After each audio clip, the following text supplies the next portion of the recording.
Arnold is a star in every sense of the word. This is my kind of a day. A star is not only to sell tickets, he's got to take command of the set and be a leader. We move. 5-meter spread. No sound. Well, working with Arnold Schwarzenegger is a pleasure. Consummate professional. Totally prepared. All he asks for you is to be prepared as much as he does. Yes? All he asks you for you is work as hard as he's working. That's good.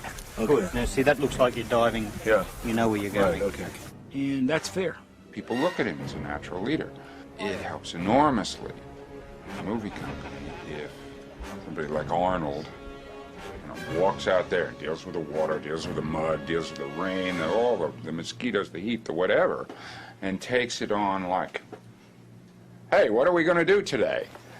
And that attitude spreads. Bang something! Son of a bitch, I grabbed the buzz exactly the bush. There's all the thorns. The one you banged into had to be one of those? He always has a word for somebody. He always stops and pays attention and finds out what's going on around him with the people, even the peons and the lesser actors. Arnold is my favorite actor in the whole world. It is true. It is true. It is true. Das is correct. There are people who go right through a script and just make sure that every decent moment, every good line gets plucked out, and no matter who's got it, it winds up, his agents call up and say, that line, can that get moved? Arnold has never been like that. Arnold sponsors other people. Arnold tries to make the people around him look good and feel good. He's great that way. So Arnold said to me, John, he goes, I want to meet the writers. I go, okay. He goes, today. I go, okay, where do you want to meet them? He goes, let's go to your house. I'll meet them in the steam room, right? I says, that sounds like a good idea. So I called up the writers. And I said, Arnold wants to meet you today.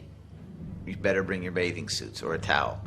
And we're sitting there in the steam room, Arnold and I, and the guys came in, and they had their yellow pads, and doodly, they were taking notes in the steam room. Originally, we had envisioned a person who had an intense physicality, but was a little smaller in stature. But I think Arnold's worked out just fine.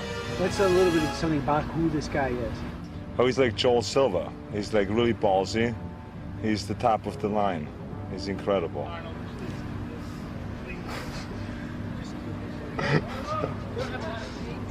There's an accessibility to him. You can talk to him. He doesn't walk away. He doesn't go in his trailer.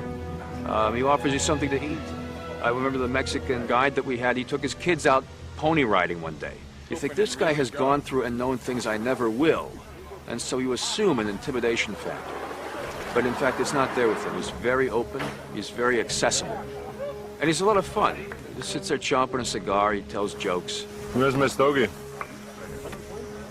Certainly, a lot of cigar smoking was put in the script because you could never find Arnold without a cigar in his hand anyway. John, do we do the getting up or about? Arnold, of course, had these giant stogies he's smoking. I, being the athlete that I am and the clean living person that I am, never in a million years would let tobacco touch my lips. Absolutely not. But I sat there in that chair getting a whiff of this great this aroma of this stogie. And Arnold eventually, golly, you want one? Sure, why not? I was hooked. That was all over. After that, I had a stogie or two, and within a few days, Arnold had a box of stogies delivered to me, and got me hooked. And shame on you, Arnold. See, my weapons are being used against me. Okay. Well, he's a living comic book. You just look at him. He's a man mountain. The pages out of a well-inked strip, just poof, walking. There he is. He walks in the room. I enjoy working with Arnold and Joel because it's really a family. And I'm working with a great team of guys, and we're having a good time down there.